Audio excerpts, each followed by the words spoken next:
Merhaba arkadaşlar, örgü kanalıma hoş geldiniz. Minik bebeklerimiz için hem kolay hem de güzel tığ işi bir yelek yaptım. Bugün bu yelek anlatımını sizlerle paylaşmak istiyorum. Ben bugün 6 aylık bebek ölçüsünde yaptım arkadaşlar bu yeleği. Yelek örgüsüne yakadan zincir yaparak başlıyoruz. 0-1 yaş için benimle aynı sayıda başlayabilirsiniz. Bu arttırma sırasını bir sıra önce bitirirseniz 3 aylık bebek için olur. 2 sıra önce bitirirseniz yeni doğan bebek için ölçü olur arkadaşlar. 1 yaş çocuk için yapmak istiyorsanız da bu arttırma sırasını benim yaptığımdan bir sıra fazla yaparsanız 1-2 yaş arası çocuk için olur. Ben 9 sıra yaptım. Siz 10 sıra yaparsanız 1 yaşındaki çocuk için olur. Yakadan düğmeli yaptım. Bakın bu şekilde 3 tane ince düğme dikmeyi tercih ettim. Siz isterseniz 4-5 düğmeli yapabilirsiniz. Açık olarak görelim. Bakın arka görüntüsü bu şekilde. Model olarak çok kolay, bir günde örüp bitirebilirsiniz bu model yeleği. Bu yelek örgüsünde iplik olarak ben bugün bu ipliği kullandım. Kullandığım iplik üzerinde 100 gram iplikte 330 metre var. Bu iplikten bir yumak iplik yeterli. Daha büyük yapmak istiyorsanız ikinci yumak ipliğe ihtiyacınız var. Ben bugün pembe renk ile yaptım. Kız bebek için yaptım. Siz aynı modeli farklı renkler ile yaparak erkek bebekleriniz için de yapabilirsiniz. Hem kız hem erkek bebekler için uygun bir model bu. Yetişkinler için de uygun arkadaşlar. Her yaş çocuklarınız için uygun bir model. Tığ olarak 5 numara 3 milimetre tığ kullandım. Elimin sıklığına göre bu tığı kullandım. Yumuşak bir örgü elde ettim. Benim elim çok sıkı değil. Sizin eliniz sıkıysa 3,5-4 milimetre tığları kullanırsanız daha güzel olur. Ben bu renk ipliği kullandım. Dediğim gibi siz istediğiniz marka iplik ve renkleri kullanarak yapabilirsiniz. Düğmeyi söyledim zaten, 3 düğme var. Ölçülerini videonun sonunda ölçüyorum. Tekrar ölçerek vakit geçirmek istemiyorum. İpliği tığ hazırlayalım. Hep birlikte bu kolay ve güzel yelek örgüsüne başlayalım. Örgü kanalıma abone değilseniz abone olmayı unutmayın lütfen. Örgü kanalıma abone olmak ücretsiz. Örgü kanalıma ücretsiz abone olup orada bulunan zil şeklini dokunarak açık yaparsanız kanalıma video yüklediğim zaman ilk önce size bildirim gelir. Örgülerimden herkesten önce sizin haberiniz olur. İzlediğiniz videolarıma beğeni ve yorumlarınızı yaparsanız çok sevinirim arkadaşlar. Yorumlarıyla destek olan bütün arkadaşlara ayrıca teşekkür ederim. Hepinize kolay gelsin. İyi çalışmalar.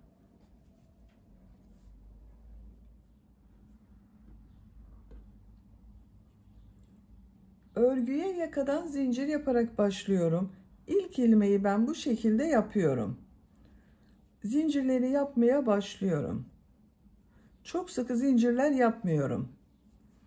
Bakın bu şekilde çok sıkı olmayan zincirler yapıyorum. 68 zincir yapalım. 68 zincir yaptım. Çok sıkı zincirler yapmadım.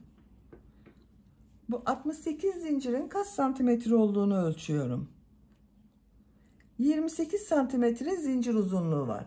Benim elimin sıklığına göre 28 santimetre için 68 zincir yaptım arkadaşlar. Sizin eliniz sıkıysa daha fazla zincir yapmanız gerekebilir. 3 zincirde dönüş için yapıyorum. 1, 2, 3. Tığ üzerine iplik alıyorum. 3 ilmek atlıyorum. 1, 2, 3. 4. ilmeğe trabzan yapıyorum. 10 trabzan yapıyorum. Bu 3 ilmek atlayarak yaptığımda bir trabzan. Bakın bu 1, 2. 3, 4, 5, 6, 7,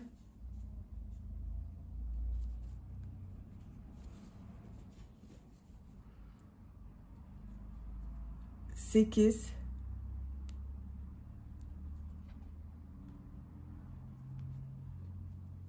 9, 10. 2, 4, 6, 8, 10 trabzan yaptım. Arttırma yeri için 2 zincir yapıyorum. Bu ilmeğe kol bölümü için trabzan yapıyorum. 14 trabzan yapıyorum arkadaşlar.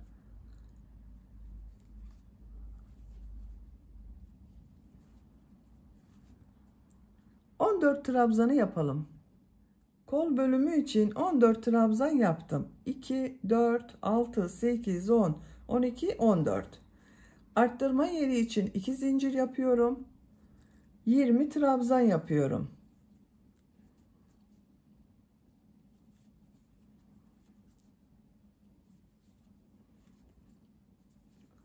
Siz buraya kaç trabzan yaptıysanız burası buraya yaptığımız trabzanın 2 katı olacak. Ben buraya 10 trabzan yaptım. Buraya 20 trabzan yapıyorum. 20 trabzanı tamamlayalım. 20 trabzan yaptım. Bakın görüntüsü bu şekilde oldu. Arttırma yeri için 2 zincir yapıyorum. Kol bölümündeyim arkadaşlar. Bu kol için 14 trabzan yaptım. Buraya da 14 trabzan yapıyorum.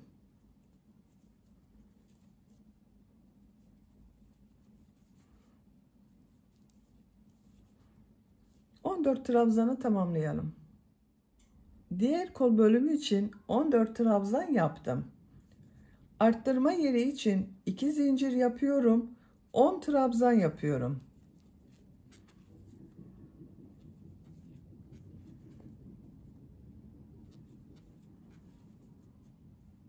Sıra sonuna kadar devam edelim.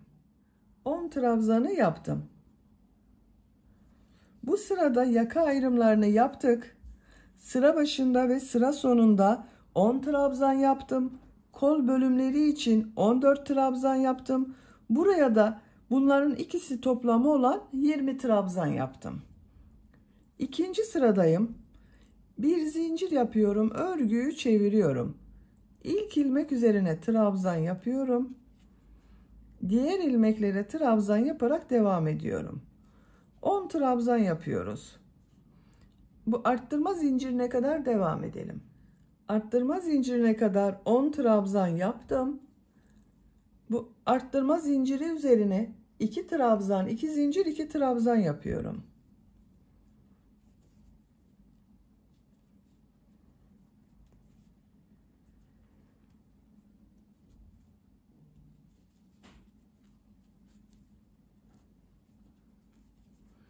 İki trabzan, 2 zincir, 2 trabzan yaptım. Kol bölümünde 14 trabzan yaptım arkadaşlar. 14 trabzan yapıyorum.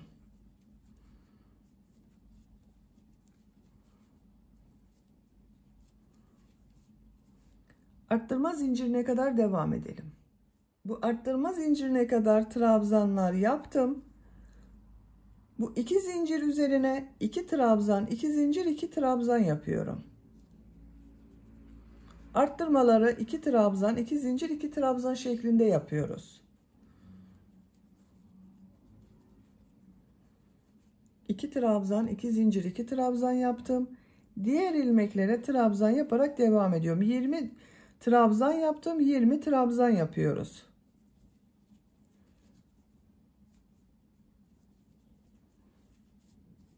Buraya kadar devam edelim. Arttırma zincirine kadar trabzanlar yaptım. Buraya 2 trabzan, 2 zincir, 2 trabzan yapıyorum.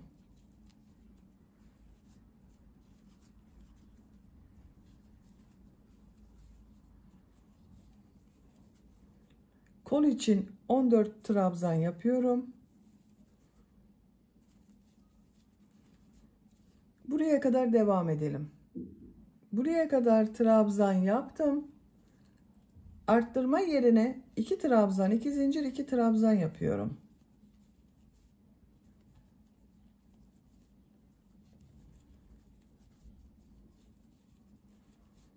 Bu 10 ilmek üzerine 10 trabzan yapıyorum. Sıra sonuna kadar devam edelim. Sıra sonuna kadar tamamladım. Sıra sonunda bakın bir alt sırada 3 ilmek atlayarak yaptığım bir trabzan var. Bunun 3. ilmeğe tığ takıyorum. Trabzan yapıyorum. Buraya da 10 trabzan yaptım arttırmadan sonra. Bir zincir yapıyorum, örgüyü çeviriyorum. Bu sırada yine arttırma yapacağız. Bu arttırma yerlerinde bir trabzan, iki zincir, bir trabzan şeklinde arttırma yapacağız. İlk ilmeğe trabzan yapıyorum. Diğer ilmeklere trabzan yaparak devam ediyorum. Buraya kadar devam edelim. Arttırma yapacağım yere kadar trabzanları yaptım. Arttırma zincirinin üzerine bir trabzan, iki zincir, bir trabzan yapıyorum.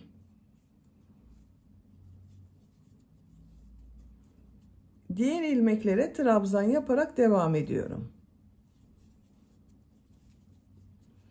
Arttırmayı bir trabzan, iki zincir, bir trabzan şeklinde yaptım. Buraya kadar devam edelim. Arttırma yerine kadar trabzanları tamamladım. Buraya yine bir trabzan, iki zincir, bir trabzan yapıyorum.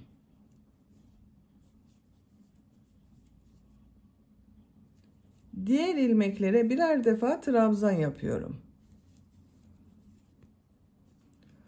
Buraya kadar devam edelim. Bu arttırma yerinde ve bu arttırma yerinde yine bir trabzan, iki zincir, bir trabzan yapalım. Diğer ilmeklere birer defa trabzan yapalım. Sıra sonuna kadar tamamlayalım. Sıra sonuna kadar tamamladım.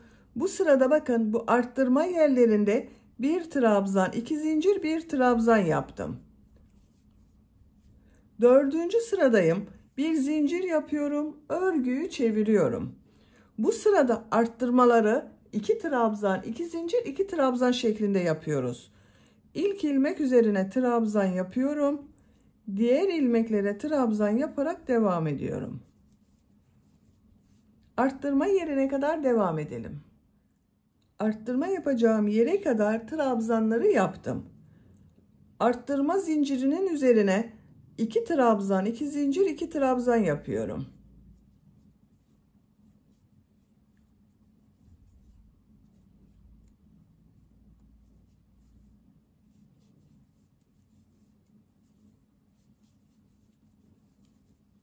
İki trabzan, iki zincir, iki trabzan yaptım. Diğer ilmeklere birer defa trabzan yapıyorum. Buraya kadar devam edelim. Arttırma yapacağım yere kadar trabzanları yaptım. Buraya 2 trabzan, 2 zincir, 2 trabzan yapıyorum.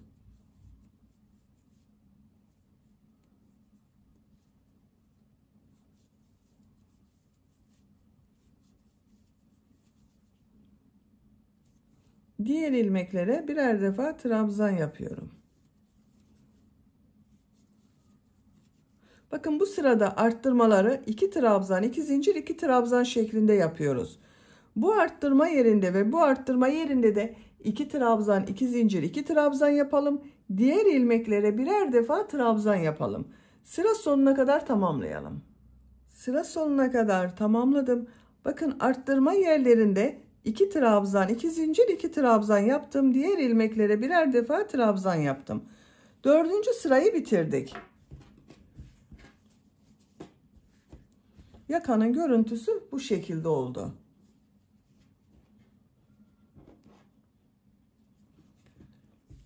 Beşinci sıradayım. Bir zincir yapıyorum, örgüyü çeviriyorum. İlk ilmeğe trabzan yapıyorum.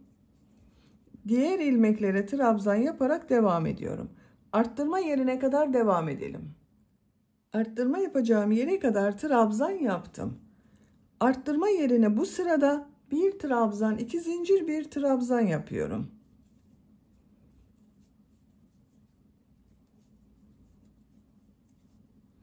Diğer ilmeklere trabzan yaparak devam ediyorum. Arttırmalar bu şekilde devam edecek arkadaşlar. Bir sırada bir trabzan, iki zincir, bir trabzan şeklinde arttırma yapıyoruz. Bir sonraki sırada 2 trabzan, 2 zincir, 2 trabzan yapıyoruz. Bakın 5. sıradayım. Bir trabzan, 2 zincir, bir trabzan şeklinde arttırma yaptım. 6. sırada 2 trabzan, 2 zincir, 2 trabzan. 7. sırada bir trabzan, 2 zincir, bir trabzan. 8. sırada 2 trabzan, 2 zincir, 2 trabzan. 9. sırada yine bir trabzan, 2 zincir, bir trabzan şeklinde arttırmalar yapacağız. Yapacak olduğunuz çocuğun büyüklüğüne göre Bu dönüşümlü olarak arttırmaları yaparak yakanın örgüsünü tamamlayalım. Roba örgüsünü arttırmalar yaparak 9 sıra tamamladım. Bir sırada 2 trabzan, 2 zincir, 2 trabzan yaptım. Bir sırada 1 trabzan, 2 zincir, 1 trabzan şeklinde arttırma yaptım. 1, 2, 3, 4, 5, 6, 7, 8, 9. Santimetre olarak ölçüyorum. 10 santimetre yükseklik var. Şu şekilde katlıyorum. Bakın arkadaşlar, böyle. Benim yapacağım ölçü için yeterli. Siz bir beden büyük olsun istiyorsanız bir sıra daha arttırma sırası yapabilirsiniz. 10 sıra olarak tamamlayabilirsiniz. Küçük yapmak istiyorsanız da benim yaptığımdan bir sıra önce bitirirseniz daha küçük ölçüde olur. 10. sıradayım. 10. sırada kol ve gövde bölümünü birbirinden ayırıyorum. Artık örgüye gövdenin örgüsüyle devam ediyorum. Bir zincir yapıyorum, örgüyü çeviriyorum. Bir sıra trabzan sırası yapıyorum. İlk ilmek üzerine trabzan yapıyorum. Diğer ilmeklere trabzan yaparak devam ediyorum.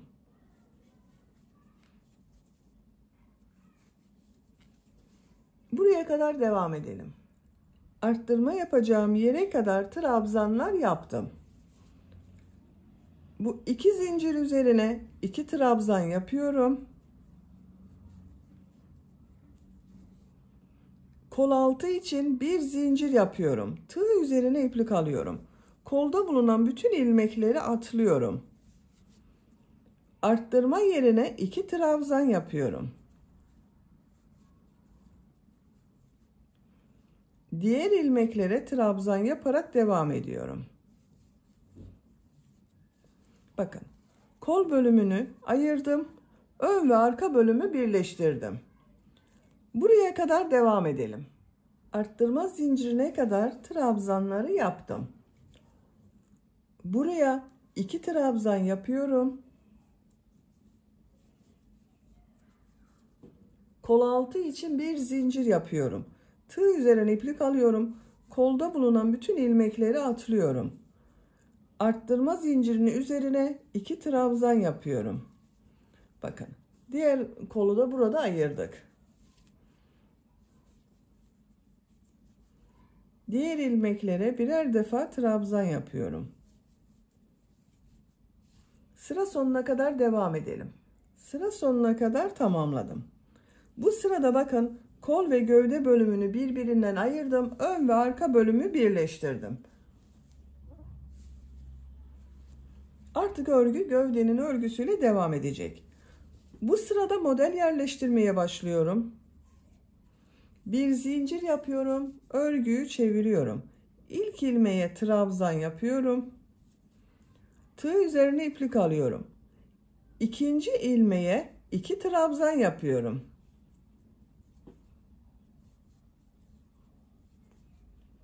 Tığ üzerine iplik alıyorum. Bir ilmek atlıyorum. İkinci ilmeğe 2 trabzan yapıyorum.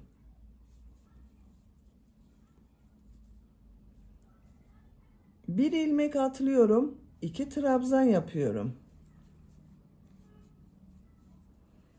Aynı ilmeğe 2 trabzan yapıyoruz. Bir ilmek atlıyorum. 2 trabzan yapıyorum. Çok kolay arkadaşlar model. Bu şekilde sıra sonuna kadar devam edelim. Sıra sonuna kadar tamamladım. Son ilmeğe bir trabzan yapıyorum.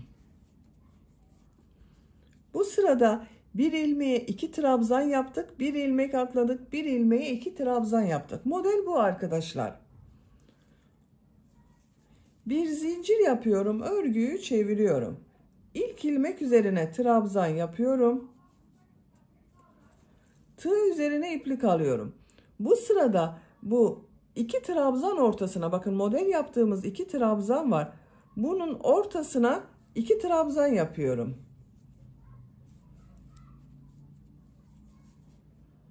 Tığ üzerine iplik alıyorum. Bu 2 trabzanın ortasına 2 trabzan yapıyorum.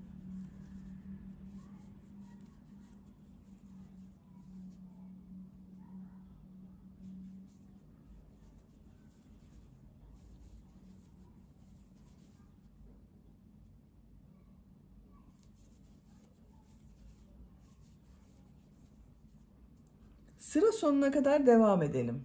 Sıra sonuna kadar tamamladım. Son ilmeğe bir trabzan yaptım. Bir zincir yapıyorum. Örgüyü çeviriyorum. İlk ilmek üzerine trabzan yapıyorum. Sıra başında ve sıra sonunda bir trabzan yapıyoruz bakın.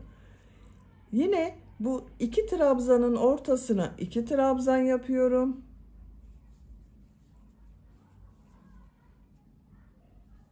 Model gördüğünüz gibi çok kolay.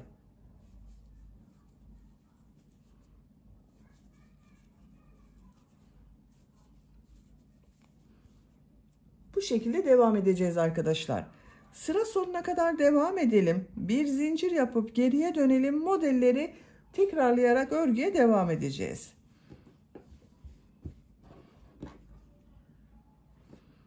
Yapacak olduğunuz çocuğun büyüklüğüne ve tercihinize göre bu model sırasını istediğiniz kadar tekrarlayarak gövdenin örgüsünü tamamlayalım. Gövde örgüsünü 18 model sırası olarak yaptım. 1, 2, 3, 4, 5, 6, 7, 8, 9, 10, 11, 12, 13, 14, 15, 16, 17, 18. Benim yapacağım ölçü için bu yükseklik yeterli. Santimetre olarak ölçüyorum. Kol altından yükseklik 18 santimetre yükseklik var. Ben bugün 6 aylık bebek için yapıyorum. Bu yükseklik yeterli arkadaşlar. Siz bu yüksekliği tercihinize göre 1-2 sıra eksik veya 1-2 sıra fazla yapabilirsiniz. Görüntüsüne bakalım. Bakın bu şekilde oldu. Burada bakın bitirdim. Bu uç bölümde pıtırcık modelleri yapıyorum. Bu ilk ilmek üzerine bir sık iğne, 2 zincir, bir sık iğne yapıyorum.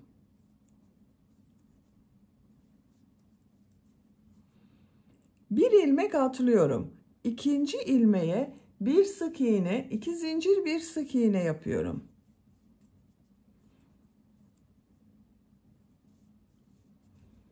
Bir ilmek atlıyorum. Bir sık iğne, 2 zincir, bir sık iğne yapıyorum.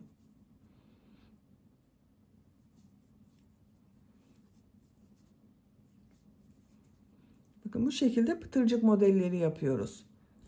Sıra sonuna kadar devam edelim. Sıra sonuna kadar tamamladım. Bakın görüntüsü böyle oldu.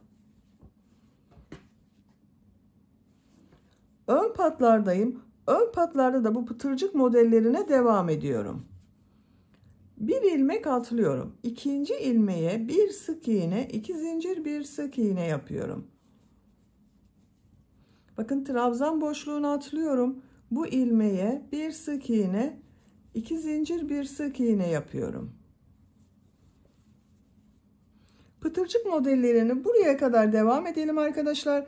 Bu yaka bölümünün buraya düğme ilikleri yapacağız. Bu kol ayrımı yaptığım sıraya kadar modelleri yaparak devam edelim. Kol kesimi yaptığım yere kadar pıtırcık modellerini yaptım. Bu yakanın buraya 3 tane düğme iliği yapmak istiyorum. Bakın birisini hemen buraya yapıyorum. İkincisini yaka başlangıcına yapıyorum. Üçüncüsünde ikisinin ortasına. Bakın şu şekilde katladım. Buraya yapıyorum.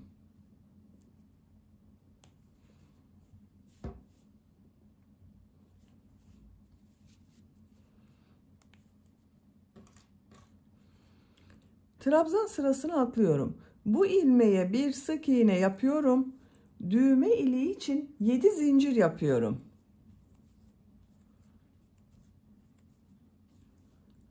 Aynı ilmeğe sık iğne yapıyorum.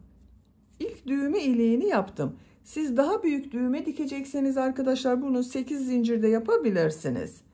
Bir ilmek atlıyorum. bir sık iğne, 2 zincir, bir sık iğne yapıyorum. Bu işaret yaptığım yere kadar devam ediyorum.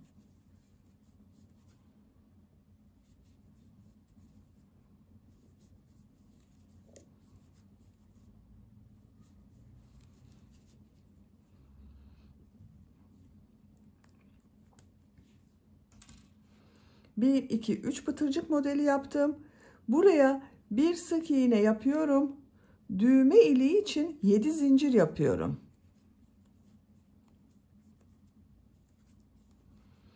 Aynı ilmeğe sık iğne yapıyorum. Bir sık iğne, 2 zincir, bir sık iğne yapıyorum. Bakın 2 düğme iliğini yaptım.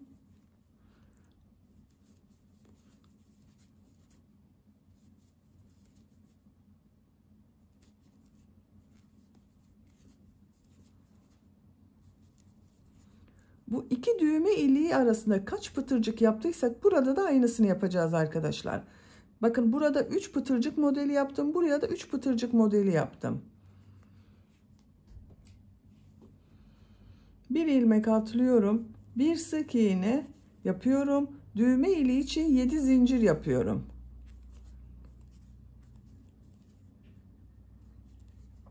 Sık iğne yapıyorum. Yaka başlangıcına sık iğne yapıyorum.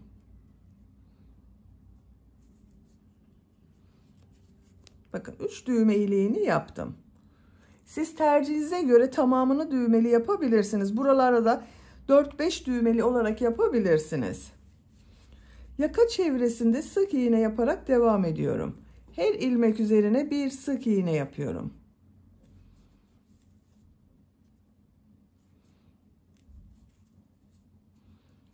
Buraya kadar devam edelim.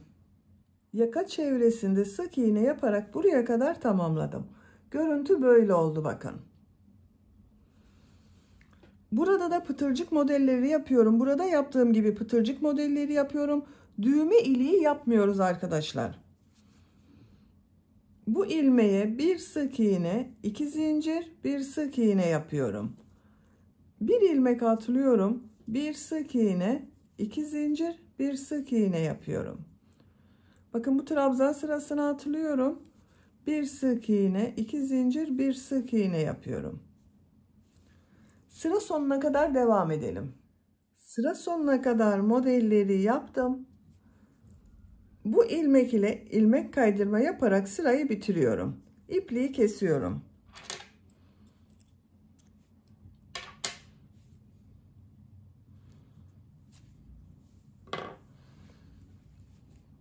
Bakın arkadaşlar bu şekilde oldu.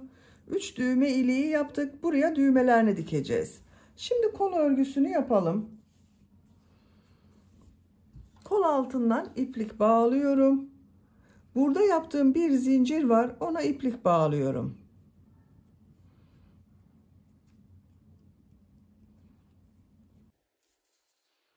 Buradan bir ilmek yapıyorum.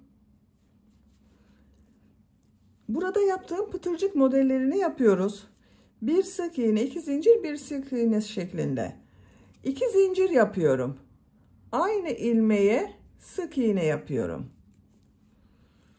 Bakın bu trabzan boşluğuna bir sık iğne, 2 zincir, bir sık iğne yapıyorum. Bir ilmek atlıyorum. Bir sık iğne, 2 zincir, bir sık iğne yapıyorum. Bir ilmek atlıyorum. Bir sık iğne, 2 zincir, bir sık iğne yapıyorum. Pıtırcık modelleri yapıyoruz. Sıra sonuna kadar devam edelim. Sıra sonuna kadar tamamladım. Kol altında yaptığım bu ilmek ile ilmek kaydırma yaparak birleştiriyorum. İpliği kesiyorum.